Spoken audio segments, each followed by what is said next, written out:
She noticed the changing colors the same day she noticed the birds. The robins had been part of her informal backyard aviary since the year the trees were planted. Their nestlings brightened the mornings with twittering peeps, and their crimson bellies produced an aerial display that she never grew tired of. The morning in question, she sat herself down on the back porch with her usual cup of Earl Grey and lifted her face to the sun-brightened sky, reveling in the mid-May warmth. It was at this point that she saw the unmistakable tinges of red and orange overtaking the leaves that had unfurled this spring. The closer she studied them, the more she noticed their stunted growth as they tried and failed to hold on to life. How curious, she thought. I wonder if I've been watering them enough. She looked down to her neighbors' yards, searching for signs of further damage. But maples were her specialty, not theirs. Their aspens and birches showed no sign of out-of-weather behavior. Instead, stretching to the heavens with all the energy and verve of new life. She realized the robins were likewise more energetic than the ones that perched in her yard.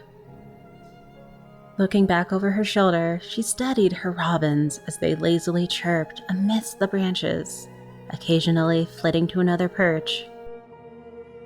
Her neighbor's robins, though, were flitting to and fro, from one tree to the next, merrily chirping and tweeting among one another in lively camaraderie. When had her robin slowed down, she wondered, and why? She went inside to grab her phone. Google would know. The following morning, she lugged out the gallon jug of pee she had collected and spread it around the maple spaces. Google, bless its heart, had given her the answer fairly quickly. It appears that her poor maples were lacking in nitrogen, and what better way to replace it than with her own urine? Her heart was uplifted at the thought of sharing something so intimate with her beloved maples. How much closer would their communion become once they've supped from her? The robins seemed utterly unbothered by her ministrations. They still lacked the vigor of their neighbors. But she was sure once the trees were feeling lively again, so would the birds. Why? She wasn't sure. She just had a feeling. For the following week, it became her morning ritual to douse the roots in the urine she had gathered the previous day. Each time she swore she felt the earth shift beneath her, as though trying to swallow her into it. This didn't scare her, though. Quite the opposite, in fact. It delighted her. On the 7th day of her new sustenance routine, the earth erupted. Once the first drop touched the ground, a fuzzy tendril popped through the soil, followed by dozens and then hundreds more. Stumbling back, she watched in growing confusion as the tendrils thickened into vines and began wrapping around the trunk. The mottled gray vines emitted a noxious smell, similar to that of a poorly maintained outhouse. The fumes they released made her eyes water and her nose run. To her horror, she saw that the vines were erupting around all of her maples. And when they reached the branches where the robins sat, the carnage truly began. The robins sat motionless, still sounding the occasional chirp as the tendrils climbed up their taloned legs and encased each one within a writhing mass. Slow constriction began. The sounds that came from those bundles were soul-scarring. They lasted for seconds that stretched into eternity before ending in a burst of red that oozed through the mass of gray. She was crying, great heaving sobs that may have been screams, could she concentrate long enough to do so. She continued backing away from the mass growing in front of her, the fungus, for that was the only thing that she could think of remotely similar to what she was seeing, was expanding. It swelled around the trunks until each mass met and merged with another from a neighboring tree. She turned and ran. She did not bother to find her keys. She did not stop to find her purse. She ran through the back and out the front and didn't stop until her feet were a bloody mess and she collapsed on the side of the freeway, with visions of fuzzy gray tendrils reaching out for her. We found her like that over a year ago, and she hasn't stopped screaming since. What we've managed to piece together comes from the fragments she spews and the rare moments between screams, and even then, we suspect it's not complete. When we searched her property, the backyard was filled with trash and debris, enough to span the many years she lived alone, reviled by the community. Interviews with the neighbors confirmed what we had suspected, having often spotted her naked and filthy, dancing through the debris and chirping like a robin, chest painted with the blood of dead birds littering the ground. Fumigation of her holding cell was necessary.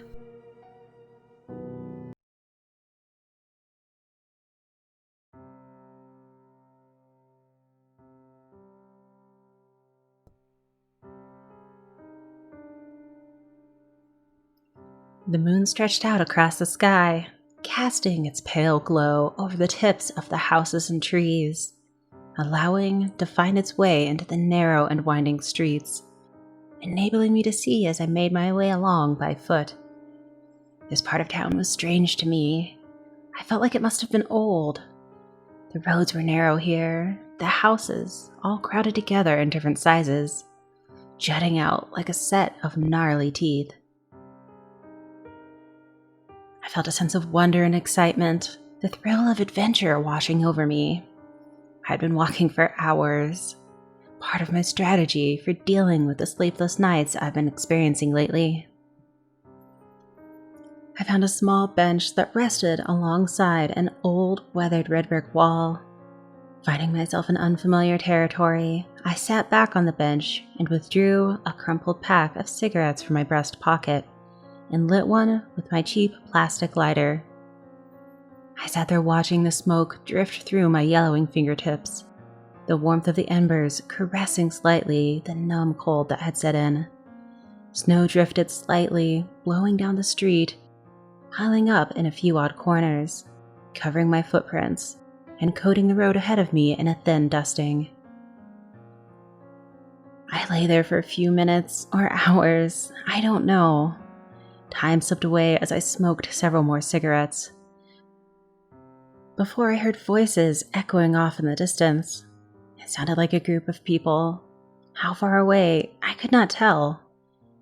They seemed to be coming down the street to my left, then in front of me. The sound traveled in a funny way there. Maybe something to do with the narrow roads or the contentedness of the houses. I found myself scanning the roadway for the source when they emerged from what looked like the narrow laneway of a house across the street. A group of friends. They seemed to be early to mid-20s. They were dressed in a strange fashion. One of the men wore a pea coat, frilled up around the neck, but also dress pants and what looked like tall leather boots. The girls were all wearing dresses, frilly dresses, totally out of sync with the current weather. They seemed to be in good spirits, passing around a small bottle, presumably alcohol, laughing and joking amongst each other. They were crossing the road towards me. I felt the space between my breaths get closer as I braced for fear of a social encounter.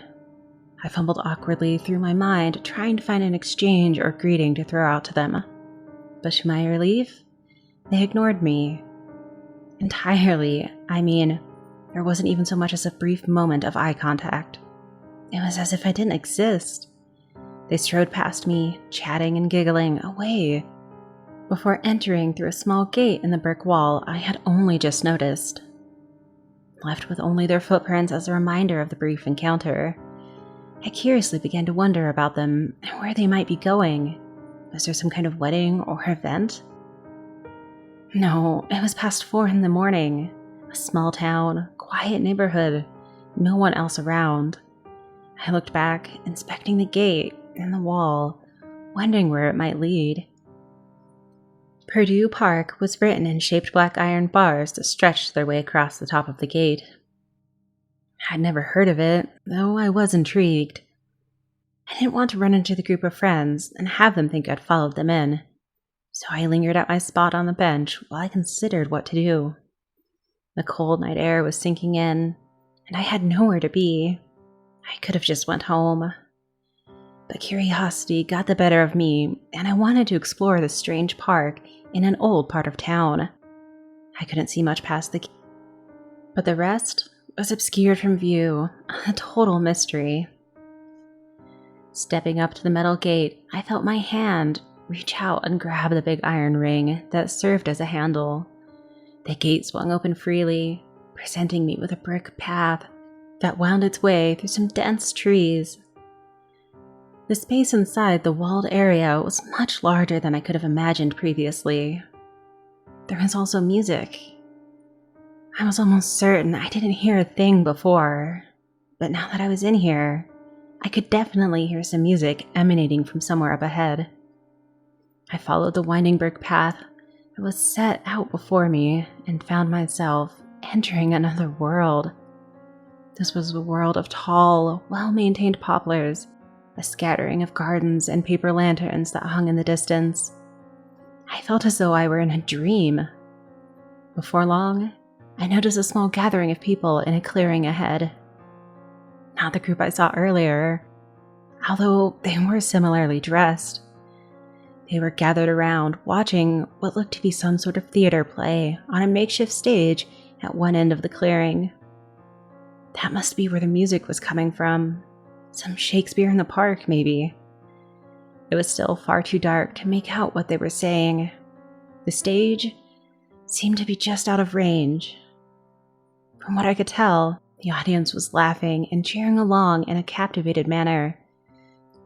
So I decided to edge my way up to try and watch. Just then, I was approached by a strange man in a tall, crumpled, dirty stovepipe hat. His appearance and overall demeanor matched that dirty old hat. He was tall, long stretching arms, thin fingers tipped with yellowed fingernails, and a crooked smile that was broken up in stages by his filthy, gaping teeth. He practically hissed when he spoke, leaning over me, overbearing with his presence. "I have to ask for your ticket, sir." I tried to back away, stumbling awkwardly over my own feet. Although I never saw his legs move, he seemed to match my movement, his face maintaining such a close proximity that I could taste his sour breath. I reached into my pockets, desperately fumbling around as if I might produce a ticket for him. His breath was overwhelming, a mixture of cheap beer and onions. My fingers finally grasped across something solid and metal, which I produced from my pocket at once. A $2 coin. I held it out to the man, hoping to appease him. He laughed a sordid cackle and snatched the coin out of my hand. "This one's not in your interest." I tried to think of an appropriate response, though all I could do was force out a short, "What?" I tried to rearrange my face in a way that might mask my confusion. He didn't answer. Instead, he reached his long, gnarly fingers out and latched onto my shoulder before leading me back to the entrance where I'd come in. I stumbled through the gate and heard it immediately click behind me as I left. I turned around just in time to see the man slinking off into the dark shadow of the late night, my coin still in hand. I stood there in disbelief for several minutes, trying to figure out what just happened. I remember that the snow had let up, leaving me alone with my thoughts in a suddenly very empty street. I knew the gate would be locked for me, though I had to try anyway. Exasperated, I made my way home, becoming warier with each step. When at last I pushed through my front door, the sun was starting to poke its way out, transforming the night sky. The light pooled into the dark corners of my room through a window at the side of my bed. I lay my head on my pillow and immediately slipped off into a deep, dark sleep.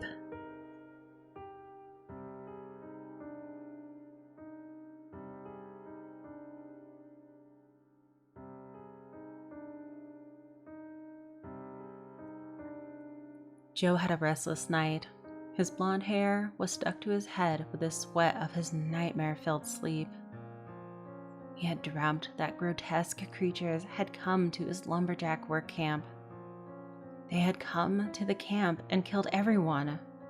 Then they had left, leaving skin, bone, organs, and streams of crimson blood in their wake. He'd been having the nightmares since arriving at the work camp and hearing the tales from the local people down at the village down the hill. The tale said that a group of people were taken from the nearby village into the woods and then executed by a firing squad, and then buried deep in the woods in an unmarked mass grave. It was told in the tales that the shrieks of dying animals could be heard from the forest soon after. Since he wouldn't be getting any more sleep, he decided to get up for coffee and wait for the workday to start. Bill and Gary came into the cafeteria to find Joe already sitting there drinking coffee. "So how's your wife doing with the baby, Bill?" Joe asked him. "Oh, she's fine. I hope I get back in time for the birth." "Yeah, how's Colorado been lately?" Joe asked Bill. "It's been good. The old mall has opened up again. How's Karen been?" "She's been quite ill, but she's supposed to be better now, so I can't wait to get back. Also, I need to go into town to the depot to deliver lumber. I'm going to be in town all day, so do you want me to bring any DVDs back?" announced Gary. "Yeah, sure, but not a horror. I'm more in the mood for a comedy," said Joe. "Okay then. Wait, are you sure I can't go? I don't want to go into the woods today," said Joe. "Why? Have you been having those nightmares again?" asked Gary. "Yeah," he admitted. "Sorry, but I can't let you drive the forklift, since you don't have a license." "Fine," Joe huffed. "Don't we need to bring Steve for training?" asked Bill. "Oh yeah," replied Joe. After breakfast, they headed to the forest in the pickup with Steve. "Right here's the pine trees we'll need to cut down. Do you want to start working over that way with Steve? And I'll work over here," Joe said to Bill. "Okay, come on then, Steve." Near midnight, after dark, Bill suddenly heard an ear-splitting screech, and after running to it, he found Joe sitting on the ground clutching his leg, which had been caught in a bear trap. His leg had a mangled crest of bone sticking through the skin, with blood running where the bear trap had clamped around it. "Oh, Christ," murmured Bill, and he turned to yell to Steve for help when another ear-splitting screech split the night. "How many bloody things are there?" thought Bill before realizing that the scream was rapidly fading. After running after whatever was dragging Steve for what felt like an hour, but probably was only a minute, the screams faded to silence when yet another scream was heard. Realizing it was Joe, Bill ran back to find Joe sitting there with the bear trap stuck deeper in his leg. "Don't try to take it out by yourself again, mate," said Bill. "You don't say," Joe replied shakily. After an hour, they eventually managed to ease off the bear trap. They ran to the pickup, Bill helping Joe, then Bill jumped in and urged Joe to get in. But Joe stood there in silence, staring at his nightmare. It had gray skin that looked like rain clouds that was clinging to a bony, slender frame as tall as a small pine tree, and fingers that were as long as an arm, tipped with razor-sharp nails like blades. It had tattered clothing with a limp, golden star sewed onto its chest, symbolizing this monstrosity had once been a good person. And under its clothing you could see its bones, under its pale flesh. But the worst part was the face. An ever-screaming mouth, cursed to be eternally silent with almost translucent skin stretched taut over it, and eyes that had no pupils and were unseeing, pale and bloodshot. It lunged at the pickup and tore the roof off, then grabbed Bill and flung him about 30 feet into the woods, where he hit a tree trunk with a loud thwack. He didn't get up. Joe stumbled away randomly into the woods, away from the path, just as more of the creatures appeared from the trees around him. It had been almost 2 hours until Joe found the path again.